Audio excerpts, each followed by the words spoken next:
Hi friends, नमस्कार। विष्णु जी का मत्स्य अवतार का मैं एक कथा लेकर आई हूँ, तो आप ज़रूर सुने ध्यान से। मत्स्य अवतार भगवान विष्णु के प्रथम अवतार हैं।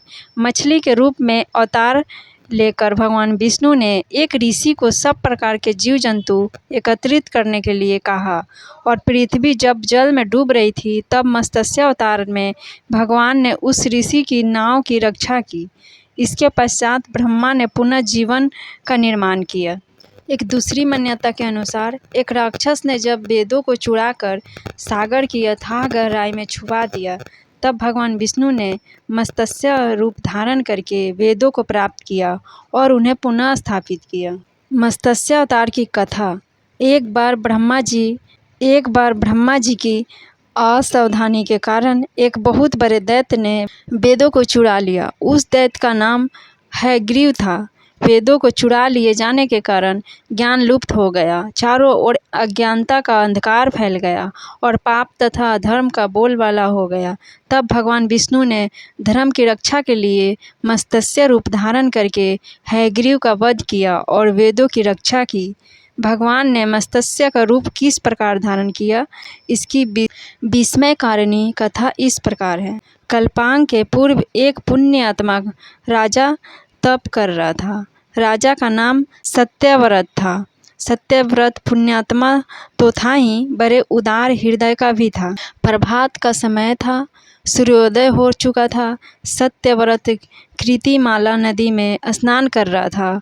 उसने स्नान करने के पश्चात जब तर्पण के लिए अंजलि में जल लिया, तो अंजलि में जल के साथ एक छोटी सी मछली भी आ गई। सत्यव्रत ने मछली को नदी के जल में छोड़ दिया। मछली बोली, राजन, जल के बड़े बड़े जीव छोटे छोटे जीवों को मारकर खा रहा है। अवश्य कोई बड़ा जीव मुझे मारकर खा जाएगा। कृपया करके मेरे प्राणों की रक्षा कीजिए। सत्यव्रत के हृदय में दया उत्पन्न हो उठी। उसने मछली को जल से भरे हुए अपने कमंडल में डाल लिया। तभी एक आश्चर्यजनक घटना घटी। एक रात में मछली का शरीर इतना बड़ा हो गया कि कमंडल उसके रहने के लिए छोटा पड़ने लगा। दूसरे दिन मछली सत्यव्रत से बोली, राजन, मेरे रहने के लिए कोई दूसरा स्थान ढूंढिए, क्योंकि मेरा शरीर बढ़ गया है। मुझे घूमने फिरने में बड़ा कष्ट होता है। सत्यव्रत ने मछली को कमंडल से निकाल कर पानी से भरे हुए मटके में रख दिया। यहाँ भी मछली का शरीर रात भर में ही मटके में इतना बढ़ गया कि मटका भी उसके रहने के लिए छोटा पड़ गया।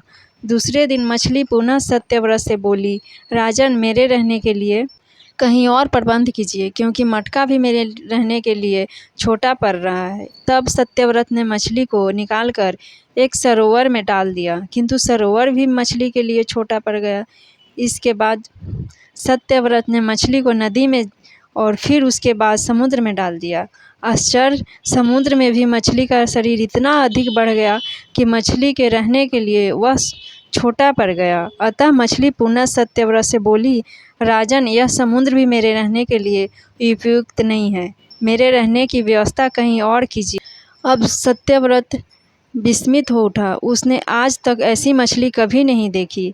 वह विस्मय भरे स्वर में बोला, मेरी बुद्धि को विस्मय के सागर में डुबो देने वाले आप कौन हैं? मत्स्य रूपधारी श्रीहरि ने उत्तर दिया, राजन, हयग्रीव नामक दैत्य ने वेदों को चुरा लिया है। जगत में चारों ओर अज्ञानता और अधर्म का अंधकार फैला हुआ है।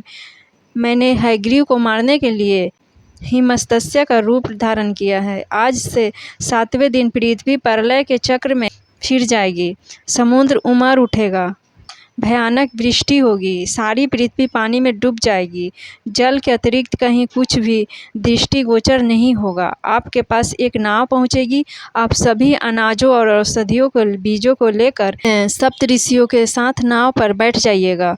मैं उसी समय आपको पुनः दिखाई पड़ूंगा और आपको आत्मतत्व का ज्ञान प्रदान करूंगा। सत्यव्रत उसी दिन से हरि का स्मरण करते हुए प्रलय की प्रतीक्षा करने लगे।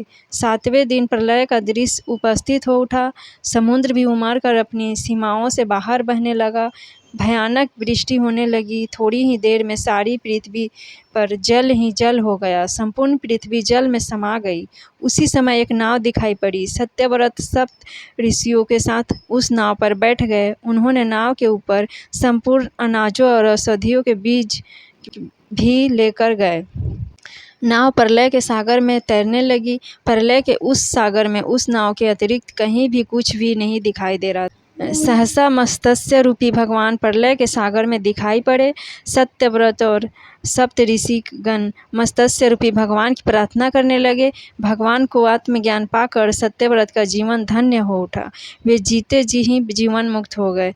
प्रलय का प्रकोप शांत होने पर मत्स्य रूपी भगवान ने हयग्रीव को मारकर उससे वेद छीन लिए। भगवान ने ब्रह्मा जी को पुनः वेद दे दिए। इस प्रकार भगवान ने मत्स्य रूपी धारण करके वेदों का उद्धार तो किया ही, साथ ही संसार के प्राणियों का भी असीम कल्याण किया। ये वीडियो अच्छी लगे तो लाइक शेयर सब्सक्राइब जरूर कीजिए। थैंक यू, नमस्कार।